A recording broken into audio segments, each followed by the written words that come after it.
Tartaria is not a country. It was a way of naming the unknown world, a kind of catch-all. The Tartars were savage and nomadic barbarians. That is what we are taught at school or here in mainstream discourse. When we look at these images, very easily accessible on the internet, questions immediately arise. How could a people of nomadic barbarians have an emperor? Or be cited alongside other great nations? Or possess complex imperial genealogies? It seems that Tartaria was a broad political reality, composite in nature, probably confederative or imperial, whose framework disappeared and whose narrative was fragmented, simplified, and then reclassified. And then, when we start diving into old books, look at this page from the General History of China, Chinese Tartary, Korea and Tibet from 1744. We learn that the ancient Tartar language was considered by the Tartars themselves to be the richest and most elaborate. And despite the condescending tone of the author, we learned that the Tartar characters are designed in a symmetrical or ambivalent way, that they can be read in both directions, forwards as well as backwards. And that meaning does not depend on orientation, but on the observer. It resembles a system of ideograms or a kind of hieroglyphs that represent a sound, but also carry symbolic meaning, likely influenced by the character that precedes or follows them, allowing for multiple levels of reading. And all this for barbarians? Make it make sense. Seriously. Or, when diving into this old Encyclopedia Britannica, we repeatedly notice that Tartaria is mentioned as a nation with a capital. It is also commonly said that the Tartar Empire was created by Genghis Khan. But in reality, the Tartar Empire existed much earlier, and Genghis Khan would have been the reunifier of the empire, not its founder. According to these sources, it was the descendants of the biblical prophet Noah who were its founders. Noah's son, Japheth, adopted a son called Turk, from whom the name of today's Turks comes. Turk reigned over most of present-day Eurasia and the Middle East until his death, and then his son Taunak took over. As we can read here, Taunak was succeeded in order by Jelza Khan, Dibakui Khan, and Kajuk Khan, the latter two having long reigns. The son of Kajuk was Alanza Khan, or Ilingeh Khan. His was a period of growing prosperity and luxury. He was the father of Tatar Khan, from whom the Tatars trace their name, and of Mughal Khan, from whom the Mughals or Mongols trace their name. So the Tartars are said to originate from the genealogy of Noah, and Genghis Khan appears only many generations later. And what we are taught at school as the Mongol Empire, created by Genghis Khan, is, in reality, the reunification of the Tartar Empire, originating from the lineage of Noah a millennium earlier.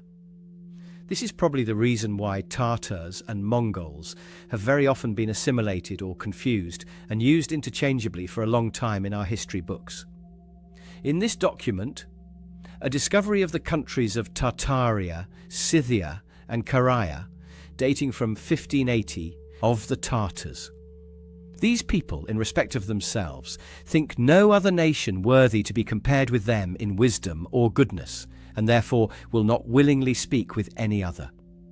They call the Pope and other Christians dogs and idolaters. They are much addicted to wicked arts, give credit to dreams, and allow the use of magical sciences and the practice of divination, and can interpret their dreams. Also, they ask questions and receive answers of their idols with full persuasion and belief that God speaks within them. And when they have an enterprise to undertake, they begin to proceed in the same by the counsel of those idols. They believe they can predict the weather, and especially the moon, for they make no difference of one time more than of another. By magical science, I really wonder what that means. Perhaps electricity or something along those lines, who knows?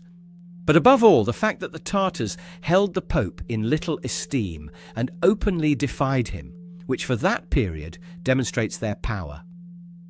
This is not just a band of barbarians, as is claimed, that can stand up to the Inquisition and the forces in place, all subservient to the papacy. How could a band of barbarians occupy Moscow for 250 years without being driven out.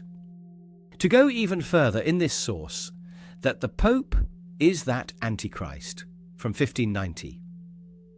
We can read that kings of nations all across Europe feared receiving a letter from the Pope and suffering the consequences if they did not comply, whereas the Tartars responded only with contempt, and yet they kept Moscow, Crimea, and other major cities under their banner for centuries.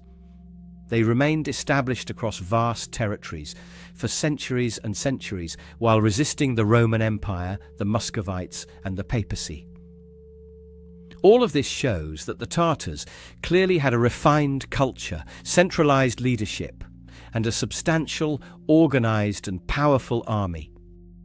And even though St. George and the dragon existed long before the subjugation of Tartaria, it is only from that moment, at the end of the 15th century, that the dragon is depicted with this particular form and the looped tail as seen in these images. We can also cite or show all these maps that clearly display Tartaria again and again. No, it is obviously not, as today's historians claim, a vague and unknown area called Tartaria, some kind of catch-all for what was not known.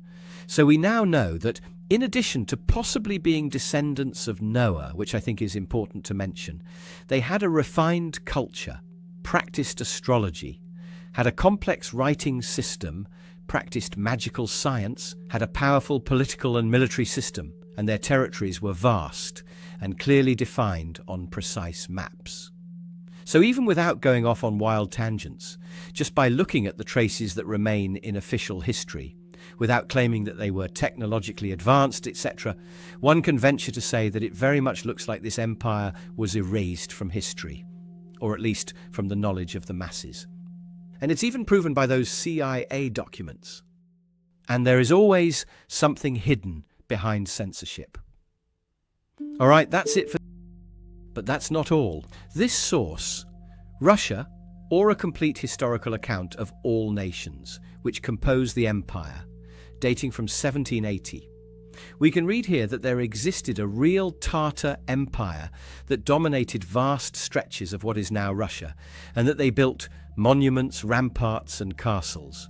But also, we can read that the Tartars had a nation of great splendor and great power, with deeply rooted traditions that endured even after they were subjected, that they had a developed political, economic, and social system with light taxation that took social classes into account, and that they elected their leaders.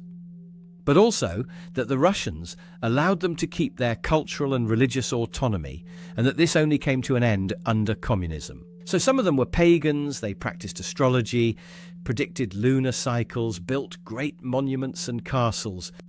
All of this makes me think of those zodiac clocks, like the one at Kazansky Station in Moscow, supposedly built by the Russians. But then why that zodiac if the Russians were fighting paganism? Why that Tartar symbol at the top of the tower?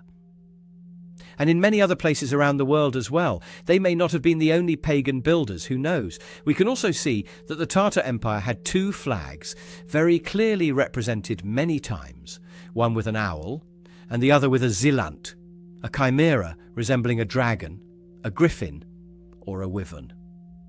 Now look at how this zilant is struck down on the Russian imperial flag, or as seen in countless representations of St. George slaying the dragon. Or again in this painting hidden in the church of St. George in Naples, Italy. It now seems quite clear that this is a metaphor symbolizing the papacy and the Russian Empire conquering Tartaria.